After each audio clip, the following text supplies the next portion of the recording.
Marvel Comics Group. Here comes The Man Without Fear.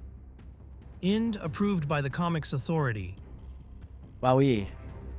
Just wait till you meet all Matt Murdock's swingin' twin brother. Enter the Leapfrog. Daredevil, the Man Without Fear. Enter the Leapfrog. Do you like a yarn that begins with a wallop? Try this one on for size. A figure leaping into the air at my right, with others running after him. Somebody stop that guy, he's been leaping all over the place. None of the planes have been able to take off. Holy cow, look at that jump, he's practically a human frog. I hear the sound of powerful springs uncoiling as he leaps upward. If only I were wearing my Daredevil costume. Is that enough to whet your appetite, frantic one? Cause, if it is, let's go. Just relax, chum, and you won't get hurt. The guy gets tired of jumping around, but with you for a hostage, I ought to be able to take a little breather now. One thing's for sure, he's no weakling. That arm of his would mean business in any kind of fight. But daredevils fought strong men before and lived to tell about it. The only thing is, this is one time all DD will have to beg off. I can't get into costume with a crowd around me. And much as I'd like to, I can't tackle that Joker as Matt Murdock. It might seem a little odd for a sightless lawyer to fight with the skill of Daredevil himself. At the law office of Nelson and Murdock, Karen and Foggy worry over Spider-Man's letter to Matt, claiming he knows Matt is really Daredevil. I still can't believe it, that wall crawler has to be wrong. Matt is totally blind, it just isn't possible. I knew we shouldn't open it, it was addressed to Matt personally. Don't reproach yourself, Foggy. Matt was missing. We were desperate to find him, and that letter looked like our only clue. Anyone would have done the same thing, but why would Spider-Man have written such a letter if it weren't true? But I wish Matt really were Daredevil. At least we know Daredevil is alive, since the newspaper carried the report of his adventure with Khazar in England last week. That proves Spider-Man is wrong. We know Matt didn't leave the country, or did he? Behind the heavy oak door, Karen and Foggy speak in hushed tones, and Matt hears Karen's voice tremble on the edge of tears. I almost wish I didn't possess this ultra-keen sense of hearing. The trip from the airport gave me time to invent an excuse for disappearing during the fight with the Tri-Android. It's a mighty weak explanation, but when they see me alive and kicking, they'll have to believe it. Hello, anybody here? Here goes. Matt, it's you. It's really you. Matthew, you old son of a gun, you're okay, you're back. I told you not to worry, Karen. Bad pennies and good lawyers always turn up again. Where were you, Matt? Why didn't you contact us? We were so worried. No time to linger, he has to keep the act going. Gosh, I'll bet that boy didn't give you the note I left for you. Boy, note. What do you mean? When I finally left the arena, I felt very tired. So I left a note saying I'd be taking a few days off to rest up at the seashore. As soon as I realized the real Daredevil had appeared in the ring, I knew my own foolish disguise was no longer needed. I was able to feel my way out into the alley, got rid of the bogus Daredevil outfit, and headed for the seashore. I'd love to believe you, Matt, but... But what, Karen? We might as well level with you, Matt. You received a letter from Spider-Man. He claims to know for sure that you're Daredevil. What would make him say that? Spider-Man says he's the only one who sensed the truth, back when they fought in issue #16. Okay, gang, I can't keep the truth from you any longer. I'm forced to tell you about my twin brother. Your twin brother. Come off it, fellow. We roomed together through college. You never mentioned a brother. His name is Mike Murdock, my dead ringer. He was always a loner, practicing to be an adventurer, and I kept his secret all these years. We're both lawyers, Matt. You know how thin that story sounds. The truth sometimes does, Foggy. The important thing is Matt is all right. He's back with us again. I'm as pleased as you are, Karen, but he's my own partner. I've got to get to the bottom of this. I want to meet Mike Murdock. Matt knows he's bluffing it through somehow. Okay, Foggy, you'll both meet him soon, I promise. We were just about to leave anyway, Matt. I'll see you home, Karen. The braille copies of our latest briefs are in the usual place. Thanks, Karen. Good night, you too. Now, so long as I hold my finger down on the release button, the flexible cable snaps out to its full length with the flick of my wrist, and I'm in business. That's 17. If it worked any better, I'd have to feed it. Funny, its operation is simplicity itself, and yet nobody's ever been able to guess its secret. It's just like I've always claimed, the simplest things are usually the best, and there are fewer parts to get out of order. But I'd been so wrapped up in my own little problems that I almost forgot. I want to learn more, lots more about that leapfrog character. And at that moment, in another part of the city. Now I'm ready for the big time, sick. I wonder how I'd fight a swinger who can leap like that. Before I'm through, the leapfrog will be the most famous name in the annals of crime. All my life, I've invented novelty items for toy companies. But finally, I decided to invent something for myself, something to make me invincible, like my super springs. I've worked on this for weeks, keeping it hidden until the time was ripe, until I had successfully tested my powers. So there is no reason for further delay. But a master criminal with a power like mine needs a costume, something worthy of his talents. And now I know that I have succeeded beyond my wildest dreams. With my frog mask firmly in place and my battery pack strapped around me to provide the electrical energy for my springs. The leapfrog is ready for his first fantastic foray into crime. The mighty leapfrog has one simple plan, the very first jewelry store he comes to. No need to be choosy, I'll merely loot the very first jewelry store I come to. A locked door presents no problem to one with his talents. Now, all I need do is learn where the most precious gems are stored waiting patiently for me. But exactly 30 seconds later, overconfidence turns to trouble.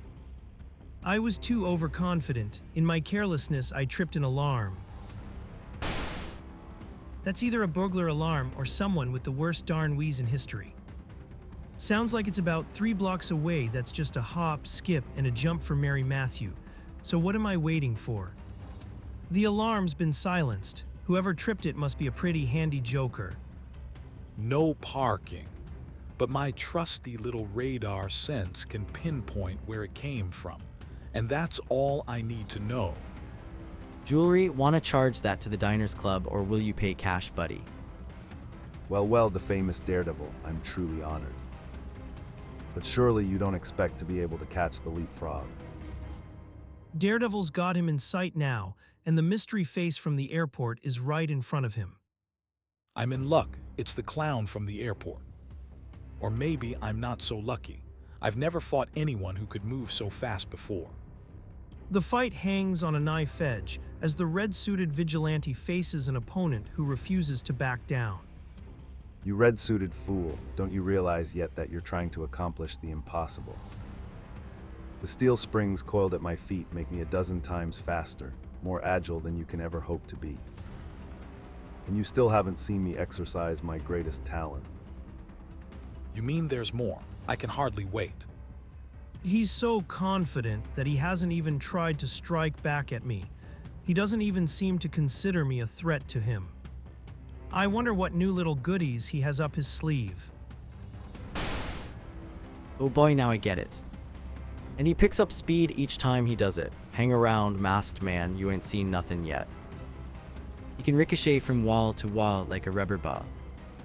That does it. He made his getaway as clean as a whistle. How does it feel, Daredevil, to be hopelessly outclassed? You can tell me, Froggy, next time we meet. Can't keep up with him. Those springs of his have him zooming like a rocket. He's just showing off now. He knows I haven't a chance of grabbing him. Who am I kidding? Next time he'll probably demolish me, and I have a hunch it'll be pretty soon. And as if things aren't bad enough, I just remembered. I still have to find a way to convince Foggy and Karen that Matt Murdock has a twin brother who just happens to be me. No sense trying to catch him now. I've got to plan some strategy for our next encounter. And so it is, when Foggy and Karen reach the office the next morning, they find. What's Matt doing with those loud clothes and sunglasses? Foggy, that isn't Matt Murdock. You can say that again, doll. All Matt's the one with the brains, but I'm the family pussycat. The name's Mike, gang, and try not to applaud. I'm almost as shy as I am glamorous. You must be Matt's twin brother. Well, I sure ain't his sister. Come on, group, yuck it up, I don't bite. Matt said you wanted to see me, so feast your eyes, kiddies. What are you doing here, Murdoch? Heard any good stories lately? How's about some bad ones? Bulletin, the leapfrog has struck again. He held up the Midtown branch of the City National Bank at 8:30 a.m. That's just 5 minutes ago. Lucky I tuned in. How about that kitten? You don't know it, but they just played my theme song. I've got to cut out for a while. No tears now here. So that's what a superhero is like in real life. A swaggering, swell-headed, loud-mouthed clown. He's nothing like Matt. And yet, he does have a certain charm. Okay, Frantic One. Action time's here again, so buckle up. That bank messenger never knew what hit him. I grabbed this satchel and was out of sight before he could unflap his holster. I may have to start operating with one hand tied behind me, just to keep it interesting. Good old radar sense. I had a hunch the leapfrog would make his getaway through the park. Glad I bumped into you, Froggy. You didn't say may I when you took that giant step. Yo, Gotta hold on to him. if he slips away from me, it'll be bye-bye, leapfrog. Blasted, I can't hang on to him. Those steel springs of his are practically alive. You want what I'm carrying, Hornhead. Then go rob your own bank. The struggle keeps surging forward, and the danger hangs by a thread.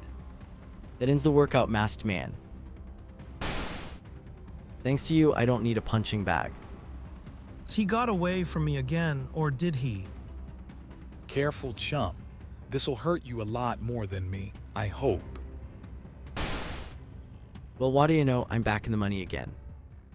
There's still time to uncoil the cane cable and snap it around in a giant circle. If I'm lucky, I just may snare something. And now, I'll save you the trouble of walking toward me. No matter what kind of weird powers or stunts I'm up against, nothing ever beats a solid punch in the kisser. Somehow it's so clean, so clear-cut, so sincere, and best of all, it's as American as Mom's apple pie. Hey, pay attention, there may be a quiz later. Okay, I get the message. I've had it. Stay still when I'm trying to relate to you. You're losing the message, missing the poetry of it all.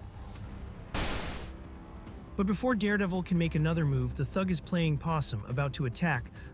It's lucky his radar sense gives him a split second to roll with his kick. Oh, his heartbeat is speeding up. It could mean the shoes on the other foot. You should have let well enough alone, Chuckles. Then on your feet, Froggy. We'll march you over to the boys in blue now. Have to keep pounding him, can't let him hop away. Well, what do you know, he's all set to spring up again, the silly boy. You're a mighty tricky toady, aren't you? Well, yours truly can be kind of tricky too. Now's the time to really put him on ice. If this doesn't put you under wraps for a while, I'll turn in my superhero card. Then, a few fleet seconds later, Look, he got him. You can say that again, he sure knocked all the fight out of him. Dunno how you did it, DD, but we're much obliged. From now on, he can do all his leaping in a nice, quiet cell. He's all yours, fellas. Be good to him, he's a cinch to capture the high jump trophy in the next Prison Olympics. later in the now famous law offices of Nelson and Murdoch, we wrap up this month's merriment with the following little epilogue. You say that this note is from the leapfrog, asking us to defend him in court. Sounds like it'll be a great case, partner. Come on, Foggy, quit sulking. I know you hate costumed crooks, but somehow, they really grab me. I guess it's the one thing I have in common with my brother Mike. Next-ish, more of Brother Mike, plus a few new Swingen surprises.